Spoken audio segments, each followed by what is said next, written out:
Champions ট্রফির গুরুত্বপূর্ণ একটি ম্যাচে বাংলাদেশ নিউজিল্যান্ডের মুখোমুখি হবে। আজকে কিছুক্ষণ পর ম্যাচটি শুরু হবে।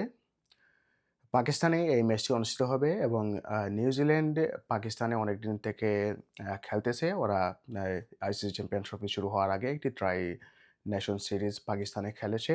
কাজেই ওরা পাকিস্তানের কন্ডিশনের সাথে অনেকটা মানিয়ে নিয়েছে বলা যায়। তবে আমি মনে করি এই ম্যাচে বাংলাদেশের জয়লাভ করার অনেক সম্ভাবনা রয়েছে। কারণ সম্প্রতি নিউজিল্যান্ডের সাথে বাংলাদেশের পারফরম্যান্স বিচার করলে দেখা যায় স্পেশালি সাবকন্টিনেন্টে বাংলাদেশ অনেকবার নিউজিল্যান্ডকে হারাতে সক্ষম হয়েছে। আমি মনে করি এই ম্যাচে বাংলাদেশ নিউজিল্যান্ডকে হারাতে সক্ষম। কারণ বাংলাদেশকে যদি আইসিসি চ্যাম্পিয়ন ট্রফিতে টিকে থাকতে হয় তাহলে অবশ্যই নিউজিল্যান্ডকে হারাতে হবে। তবে নিউজিল্যান্ডকে হারাতে হলে বাংলাদেশ টিমের সিনিয়র প্লেয়ারদেরকে সামনে থেকে নেতৃত্ব দিতে হবে। ওনাদেরকে পারফরম্যান্স দিতে হবে। গত ম্যাচে সিনিয়র প্লেয়ারদের কাছ থেকে সেরকম পারফরম্যান্স পাওয়া যায়নি।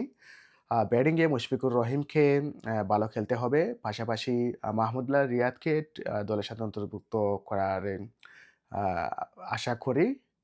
উনি সৌম্য সরকারের জায়গায় খেলতে পারেন। আ রিশাদ হোসাইন অবশ্যই খেলবেন। আ পাশাপাশি আ আরেকজন বাড়তি স্পিনার নিলে দলের জন্য সুবিধা হয় বলে আমি মনে করি। অনেকে বলতে পারেন যে নাহিদ রানাকে খেলানো উচিত। তবে আমি মনে করি ওই আ পাকিস্তানের কন্ডিশনে মুস্তাফিজুর রহমান খুবই ভালো ফলাফল দিতে পারেন বাংলাদেশের জন্য। যদি বাংলাদেশ টসে হেরে যায় অথবা কোনো কারণে আ রাত্রে ফিল্ডিং করে তাহলে ফাস্ট বোলাররা সেখানে সেরকম সুবিধা করতে পারবেন না। সেক্ষেত্রে মুস্তাফিজুর রহমান খুবই কার্যকরী ভূমিকা পালন করতে পারেন। আরেকজন যদি স্পিনার বাড়ানো যায় নাসুম আহমেদ উনি অ্যা ভালো খেলা উপহার দিতে পারেন নিউজিল্যান্ডের এগেইনস্টে। যদিও সাম্প্রতিককালে নিউজিল্যান্ডের পারফরম্যান্স স্পিনারদের এগেইনস্টে খুবই ভালো। তবে আমি মনে করি নিউজিল্যান্ডকে যদি হারাতে হয় তাহলে বাংলাদেশের স্পিনারদেরকে সামনে থেকে নেতৃত্ব দিতে হবে। মেহেদী হাসান মিরাজ রয়েছেন, রিশাদ হোসেন রয়েছেন এবং আরেকজন যদি স্পিনার এড করা হয় নাসুম আহমেদকে তাহলে বাংলাদেশের অনেক সম্ভাবনা রয়েছে এই ম্যাচটিকে জয়লাভ করার।